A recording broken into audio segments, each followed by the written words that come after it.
चारों युग में मेरे संत पुकारे, कूक को हम हेल रे।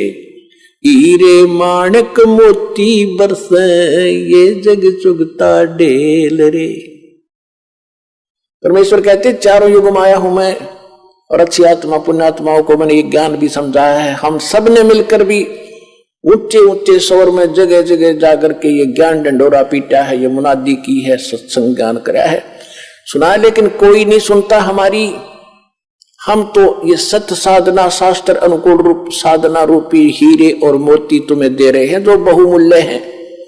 तुम इनको ना स्वीकार करके कंकर और पत्थर और डले इकट्ठे कर रहे हैं, आन उपासना करके, अन्य देवताओं की भगवानों की पूजा करके, एक समर्थ कबीर भगवान की भक्ति ना करके जो अन्य पूजाएं तुम कर रहे हो वो डले ढो रहे हो, ढेल इकट्ठे कर रहे हो।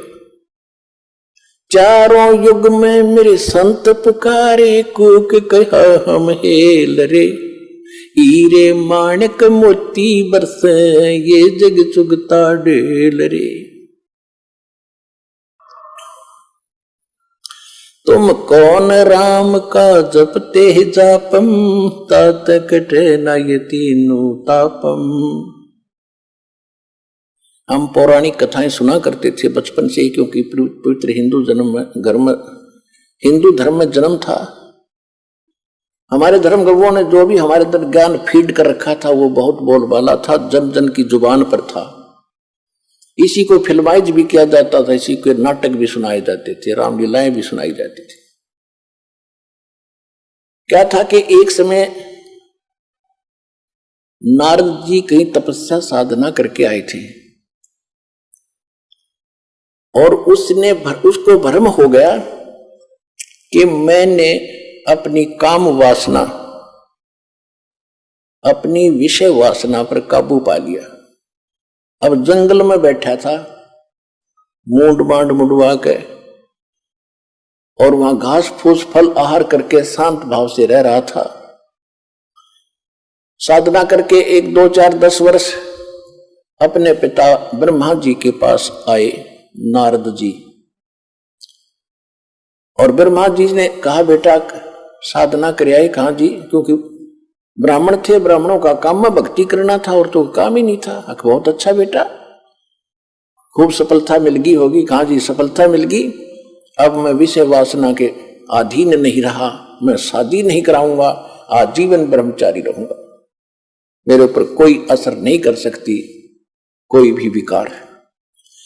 ब्रह्मा जी ने कहा कि बेटा बहुत अच्छी बात है, यही काम होता साधु संत ब्राह्मण का, लेकिन ये बात किसी को बताना नहीं होता, अपने गुप्त रखना।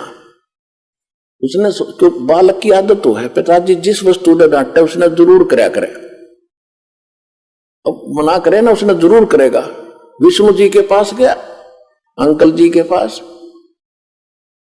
विष्णु जी से कहा कि भाई, विष्णु जी ने पूछा आ गया बेटा? कहाँ आ गया महाराज? हाँ भगवान साधना करके आया हूं मैं जंगल में। अच्छा भाई बहुत दिन में दिखा, कहाँ गया था जी? जंगल में साधना करके आया हूं मैं। अच्छा भाई, और मैंने अपनी सब इंद्रियों को जीत लिया है। विष्णु जी बोले भाई ठीक है, बहुत अच्छी बात है। अब मेरे कहा कि मेरे ऊपर कोई विषय वासना असर नहीं करेगी। विष्णु जी बोले भाई ठीक है, बहुत अच्छी बात बेटा, भगत का तो काम में ये होता है वासनाओं को काबू करे, भक्ति करो, ठीक। अब ये काल है जालिम, इसने विष्णु जी को प्रेरणा करी कि भाई नारद जी को तो अभिमान हो गया, इसका अभिमान तोड़ना चाहिए। जब विष्णु जी के घर से निकलकर चला, किसी नगरी में जा रहा था, वहां एक मायावही नगरी तैयार कर दी, और उस राजा की लड़की का स्वयंवर हो रहा था, और वहां खूब चहल पहल और खूब सजा रखी उस नगरी को। नारद जी ने पूछा भी क्या पर्व है आज? नगर के लोगों ने बताया कि राजा की लड़की का विवाह है, और इतनी सुंदर लड़की है कि शायद पृथ्वी पर नहीं एक परी उतरी है। और दूर दूर के देश के लोग राजा लोग आ रहे हैं, आज स्वयंवर है, वो स्वयंवर बनेगी, अपन वो मनपसंद पति चुनेगी, लाइन में सब बैठ जाएंगे, वो जिसको चुनेगी वो उसके वरमाला डाल देगी, उसका पति होगा। और वहां फिर गाने बजाने, ढोल ढाल बाजे सब सुरीले। ये ब्याह के ढोल ढाल गीत गात बहुत बुरे होते हैं, ना प्रेरणा हो तो बनगी।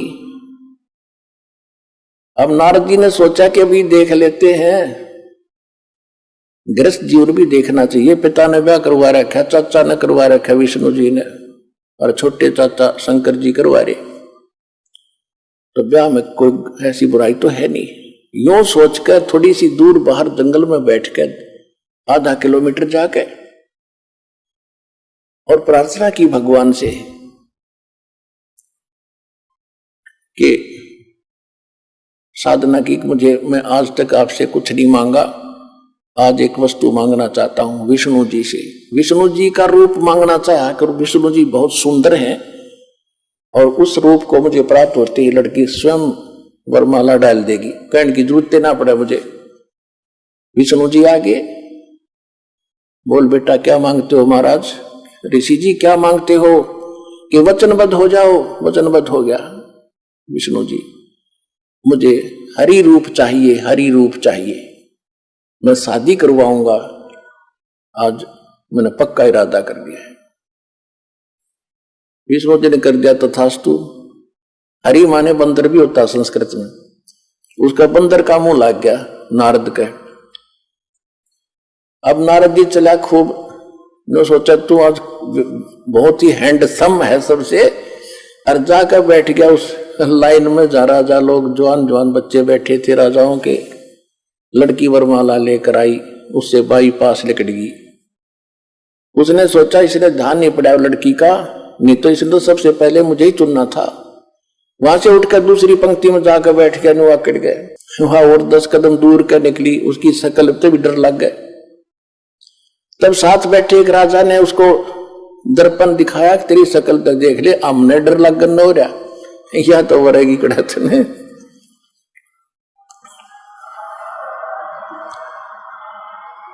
जब उसने देखा कि मेरा तो लिया बिगाड़ दिया विष्णु जी ने, तो उसको श्राप दे दिया।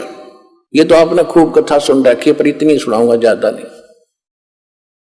श्राप दे दिया कि एक पूरा जीवन, तू विष्णु जी को श्राप दे दिया कि एक पूरा जीवन, जैसे मैं अपने आज पत्नी के वियोग में दुखी हूं, इस तरह तू सारा जीवन इसी वियोग में बिताएगा, और तेरी मदद मेरे कैसे मुंह वाले करेंगे, बंदर ही।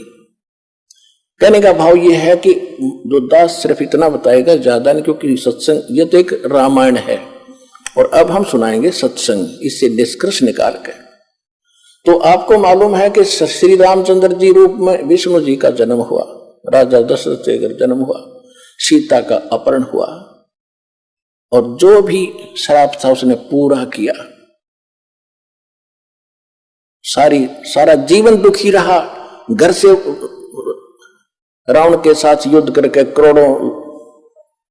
करोड़ों व्यक्ति मरवा के सीता घर लाया, और 6 महीने के 1 साल के बाद उसको बाहर निकाल दिया, किसी के कहने मात्र से। आखिरी सांस तक वो अपनी पत्नी का मुंह नहीं देख सका। उसके बाद अंत में मालूम है श्री रामचंद्र जी का सरयू नदी में कैसे अंत हुआ। उसके बाद उसी दौरान उसने बाली मारा था, सुग्रीव का भाई, एक वृक्ष की ओट लेकर श्री रामचंद्र जी ने, और उसका भी tit for tat Shri Krishna ji के रूप में देना पड़ा। वो बाली वाली आत्मा तो शिकारी बना, और श्री कृष्ण जी के पैर में तीर मारकर उसका वध किया। ऐसे ही वृक्ष की ओट में धोखे से धोखा लग गया। तो कहने का भाव यह है कि तुम कौन राम का जपते जापम, और ताते कटे ना ये तीनों तापम। फिर उदाहरण देते हैं कि महाभारत में एक प्रकरण आता है कि जब युद्ध का समय हुआ, अर्जुन मना कर रहा था मैं युद्ध नहीं करूंगा, श्री कृष्ण जी में युग काल प्रवेश करके उसको डरा धमका रहा है, फिर ज्ञान समझा रहा है, तो युद्ध कर ले, तुझे कोई पाप नहीं लगेगा, मैंने सब मार रखे। उसकी बातों में आकर डर डरा कर अर्जुन ने युद्ध कर लिया, और युद्ध के अंदर जो पांडवों को पाप हुआ, उस कारण से युधिष्ठिर जी को बुरे स्वप्न आने लगे जब राजगद्दी पर बैठ गया वो उसके। और श्री कृष्ण जी उनके धार्मिक गुरु थे, तो अपने कोई दिक्कत आती है तो गुरु से ही समाधान शिष्य चाहते हैं। तो पांडवों के धार्मिक गुरु, यादवों के धार्मिक गुरु श्री कृष्ण जी थे। श्री कृष्ण जी से जब पूछा कि ये क्या कारण है और क्यों ऐसा हो रहा है, भाई को बहुत बुरे स्वप्न आ रहे हैं, खाना नहीं खा रहा है, आंखें फटी फटी सी रहती है, न बोलता है, सहमा सहमा सा रहता है, जैसे कोई मेंटल हो गया।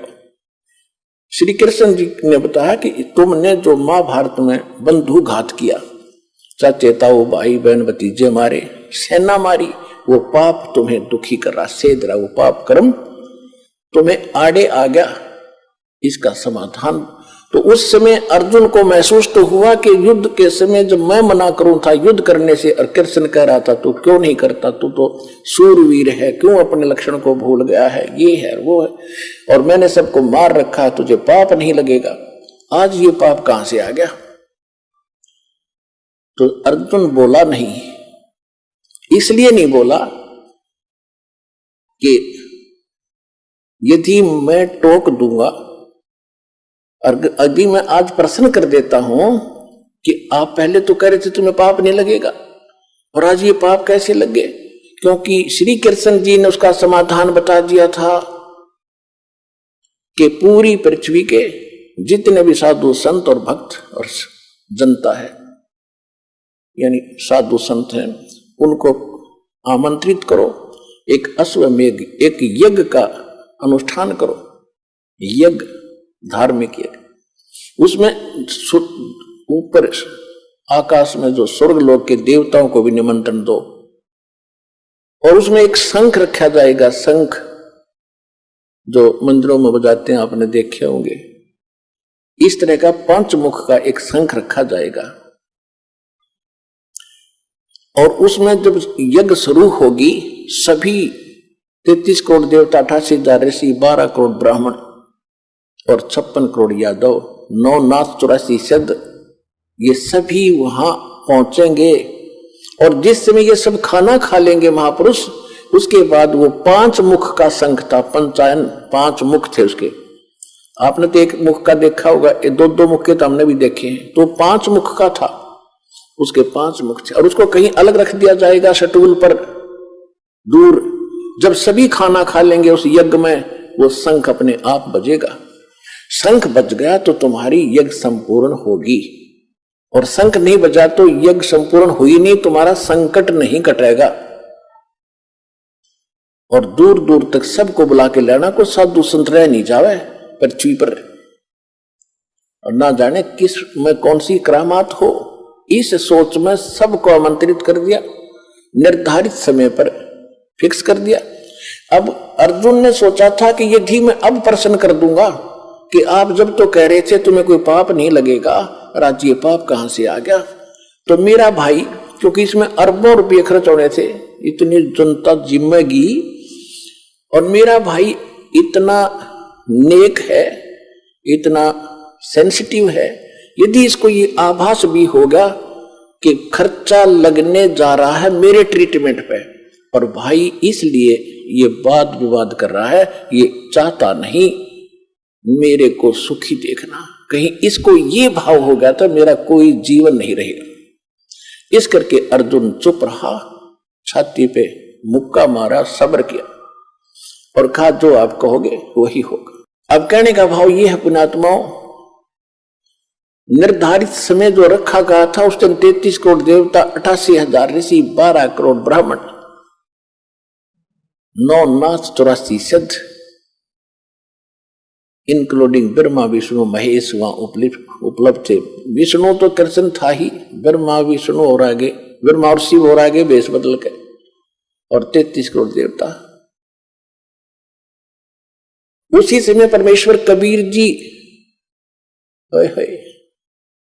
चारों युग में मेरे संत पुकारे, कूक को हम हेल रे, हीरे माणक मोती बरसे, ये जग चुगता ढेल रे।